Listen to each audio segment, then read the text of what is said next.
RSS को ban कर देना चाहिए क्योंकि ये ऑर्गेनाइजेशन भारत की धार्मिक आज़ादी के लिए खतरा है। ऐसा मैं नहीं कह रहा हूँ, ऐसा अमेरिका की एक सरकारी एजेंसी USCIRF ने कहा है, जो व्हाइट हाउस में रिलीजियस मामलों पर रिपोर्ट और सजेशन देती है। रिपोर्ट में यह भी कहा गया है कि आरएसएस भारत की धार्मिक आज़ादी के लिए खतरा तो है ही, उसके साथ साथ आरएसएस जाति और धर्म के नाम से भेदभाव उत्पन्न करती है। इस एजेंसी ने ट्रंप सरकार को सुझाव दिया है कि आरएसएस पर प्रतिबंध लगाया जाए, उनकी संपत्ति जब्त की जाए और उनसे जुड़े हुए तमाम लोगों को अमेरिका में एंट्री बंद कर दी जाए। अब मेरा सवाल है मिस्टर ग्लोबल लीडर से कि आप जितनी जी हुजूरी अमेरिका की कर रहे हैं, उसके बावजूद ये ससुरा डोलांडवा की सरकार और उसकी संस्था आपके खिलाफ, आपकी संस्था के खिलाफ इतना कुछ बोल रहा है। अब तो कुछ बोल दो। अरे कुछ नहीं बोल रहे हो तो कम से कम अपना इतिहास तो उन्हें बता दो। अरे बताइए अपने ऑर्गेनाइजेशन का स्वर्णिम इतिहास बड़े गर्व से कि कैसे आप अंग्रेजों की मुखबिरी किया करते थे, स्वतंत्रता सेनानियों को मुखबिरी करके आपने मरवाया है। आप बताइए कि जो चाटुकारिता ब्रिटिश गवर्नमेंट की किया करते थे, वही सेम चाटुकारिता डिट्टो आज आप अमेरिका की किया करते हैं। जो ब्रिटिश सरकार हमारी संस्था वालों से कहा करती थी, सेम डिट्टो हम किया करते थे,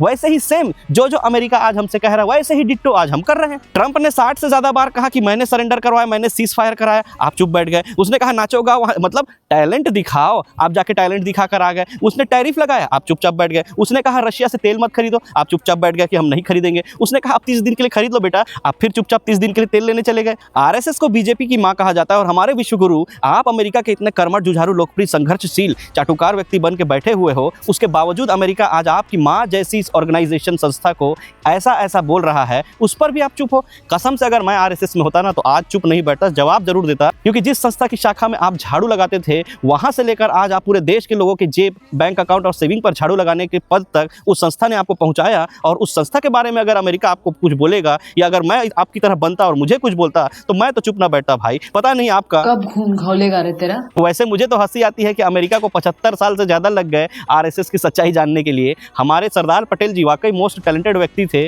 उन्होंने 75 साल पहले जब गांधी जी की हत्या हुई थी ना, तभी आरएसएस पर प्रतिबंध लगा दिया था। लेकिन बीजेपी और आरएसएस वालों को उसी नेहरू का, जिस पे मोदी जी की असफलता का ठीकरा फोड़ दिया जाता है, उस नेहरू की मूर्ति के पैर को धोकर पीना चाहिए, क्योंकि उसी नेहरू ने आरएसएस पर जो प्रतिबंध लगा था उसे हटा दिया था। अब नेहरू जी को भी क्या पता था बेचारे को कि 75 साल पहले जो उन्होंने वो गलती किया, उसका खामियाजा, उसका नतीजा आज हमारे देश को पूरा दुनिया के सामने शर्मसार होकर चुकाना पड़ेगा। उसको क्या पता था बेचारे को। देश दुनिया के हर जरूरी मुद्दे पर आप चुप ही रहते हो, इसलिए पिछले 12 सालों में आपने एक भी प्रेस कॉन्फ्रेंस नहीं किया। साहब, मदरलैंड की चिंता आपको नहीं है, कोई दिक्कत नहीं। कम से कम मदर जैसी संस्था जिसने आपको पाला पोसा, इतना बड़ा कि इतना लायक बनाया, उसके अपमान पर तो कुछ बोल दीजिए। कि संस्था का इतिहास रहा है ना गुलामी सहने का, तलवार चाटने का, मुखबिरी करने का, चुपचाप रहने का, सहने का, और यही सब चीज़ तो सिखाया जा रहा है देश को कि चुपचाप रहो, तलवे चाटो, चुप रहो। लेकिन इस पर आपकी क्या प्रतिक्रिया है कि हमारे साहब एकदम एंग्री यंग मैन बनकर इसका निंदा करेंगे, इसका जवाब देंगे, या फिर साइलेंट मोड में चले जाएंगे? आप हमें कमेंट करके ज़रूर बताइए।